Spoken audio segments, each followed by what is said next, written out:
3 out of every 5 students struggle with writing, according to one study. For many students, essay writing is like scratching nails on a blackboard, but it doesn't have to be. So almost every secondary humanities or social science class in the United States requires some sort of essay. And it's often the biggest project of the class, and it's often also the biggest part of the grade. And despite this, many students have a lot of difficulty with that essay writing. So how can you make essay writing easier? Here are 5 tips. Tip 1. Plan. You need to have a plan. And the reason why is because without a plan, your organization is crazy and you don't have good flow. It's just very chaotic and unorganized if you don't have a plan. And you can think about any job that anybody does. In any job, you generally have to do some kind of preparation for your task to work. Even I had to do a plan. Because my thoughts otherwise would just be all over the place. It was too much stuff or too much work for me to, just terrible. And if you do a plan correctly, if you do a very thorough plan, a plan that really helps you, then it makes your writing so much easier. Plan makes drafts, writing drafts just so much easier than if you don't have a plan. So I like graphic organizers. And graphic organizers are tools that you can use to help plan your work. And there's lots of different ones out there. If you Google graphic organizers, you can find tons and tons. And there's lots of different ways to use them. But today I'm going to talk about one in particular, and I'm going to show you how it works. Graph hamburger. And this is a very classic graphic organizer. I did it when I was in school, and I remember my English teacher saying that she learned it when she was in school. So it's been around quite a while. But in the paragraph hamburger, it's a way to plan your paragraph. So a paragraph is the 5 to 7 sentences that go together for each part of your writing. So let's say that I am writing about birthday parties because my daughter went to a birthday party and it was really fun. So my topic sentence, let's say this is a narrative. In other words, I'm telling a story. So my topic sentence can be, the birthday party was fun. Now it asks for support 1 for the topic sentence. So what supports that? What tells you that it's fun? You may also hear text evidence. What evidence do you have that it was fun? So I can say, there was yummy food. Support number 2, the kids enjoy dancing. There's music and dancing at this party. And support number 3 was my daughter got to help open presents. My daughter is 1, and that was a big deal for her that she got to help this 2-year-old who's having a birthday party open presents. She had a really good time doing that. That was really fun for her. Then there's a clincher or a concluding sentence. So this is your last sentence that kind of sums it up. What's going on. So I can say, we can't wait for next time. That just gives you some excitement, and it's just a way to conclude the paragraph. Make it very easy. Again, you're talking about how it's fun. So that's an example of the paragraph hamburger. I'm going to put in the description box a link to all these sources for graphic organizers. Open source Avid has a lot of different ones that are both interactive, or you can print some of them out. So a plan can help you so much with your essay writing. Another thing that can help you is to have some kind of organization of the essay itself. So that brings me to tip 2, which is to have a structure. And when you're beginning to write, you need a structure to follow. In other words, you need some kind of format. If you're just randomly writing, and you don't have really any structure, you don't have anything to model your writing about, it's going to be really unorganized writing, and it may not make sense. It may not be for the purpose that it should be. For example, if you're writing academically, there's a certain style and a certain format that's expected. So you need to pay attention to structure. And in the United States, one of the most common structures is called the 5-paragraph essay. So I'm going to show you a little bit about that. So this is a web page that's about 5-paragraph essays, and it gives examples. And so this really shows what a 5-paragraph essay is. There's even a video if you want to watch it later. But in a 5-paragraph essay,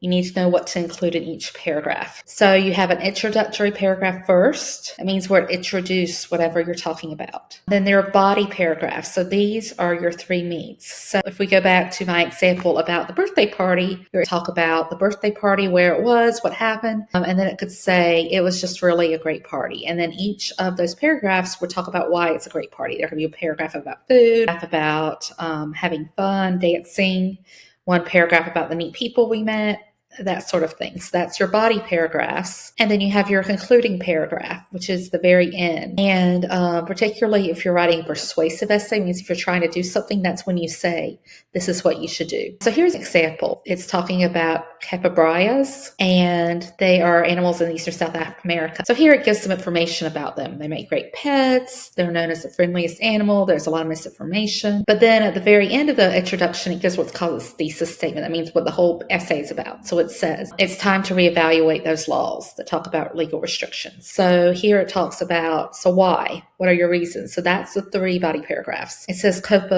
capybaras are rodents, the largest in the world. Plus they're related to guinea pigs. So that's in your first one. They're social animals, so they're good pets. That's your first reason, your first body paragraph. Then it talks about the myths with them. And then it talks about how it's still doable to keep them as pets, even though they are high maintenance. So those are your 3 reasons. And then the conclusion just kind of sums it up, gives the reasons again. It says the advantages of capybaras as pets outweigh the cons, and you'll see firsthand why they love these friend-shaped animals. Again, the last sentence kind of is exciting and leaves you thinking about that. So that's just an example. And I'm going to put this also in the description box. 4 is to use artificial intelligence or AI tools wisely.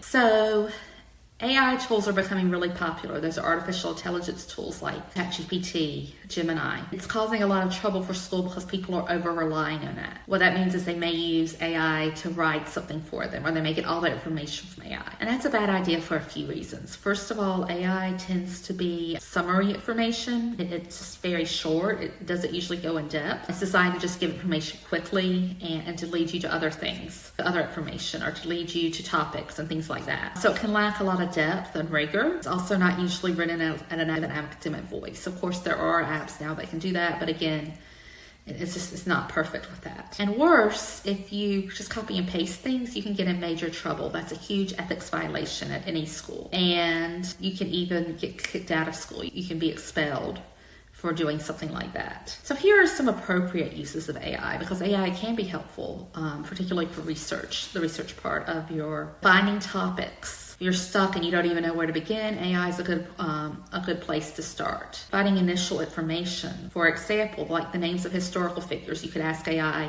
who were the top generals in the Revolutionary War? That would be a very good use. And then you can use that information to in-depth research that's appropriate with that. And also finding templates and graphics. But you have to be really careful with this because, for example, you can say, make me a table. That's fine. But if they make the table and they put all the words in that, then that's considered cheating as well, and you can get in trouble for that. Also with graphics, you need to make sure they're copyright free or that you use correct citations for that. You have to be really careful with those things, but AI can be a helpful tool. So let's go to tip 5, which talks more about this idea of cheating, and that is to avoid plagiarism. So plagiarism means that you take somebody's work, something that someone has worked hard to create, and you say it's your own. And so there are lots of issues with this, and you can just ask Joe Biden, the former president. He was going to run for president in 1988, and they found that he had he plagiarized speeches and also worked for law school. That was in 1988, and they found out. And today they can find out even more quickly with some of the tools that teachers have to check work. So it's very, very important that you do not plagiarize. And there's a really good app called the Hemingway app. I'm going to put it in the description, but it will see how unique your work is. So in other words, if you're changing the words, if you're changing the structure to make it original, but you're just not sure that you've done enough, it will tell you that. And then you can go back and edit so that you're not plagiarizing, so that the work is your own. And that may involve changing paragraphs, it may involve shifting sentences around. It can be pretty extensive work, but you don't want to be caught plagiarizing. That can get you in serious trouble. Also, I want to say something about citations. So a lot of people now are writing citations. That means they're sources. They're writing them using citation generators, and you need to be really careful with that because citation generators are not perfect. For example, I used to use these sometimes to cite my research, and it would be the name of a book, and it would just have the author and the title. It would leave the rest of it off because it's just not perfect. So you need to really proofread those citations. You also need to have some basic understanding of your style. So that could be MLA or AP or Chicago style for history is used. You need to have some kind of an idea so that you can look at those and say, okay, this is correct or this doesn't look right. And you can change them because citations can also get you in trouble. So there's your 5 tips. So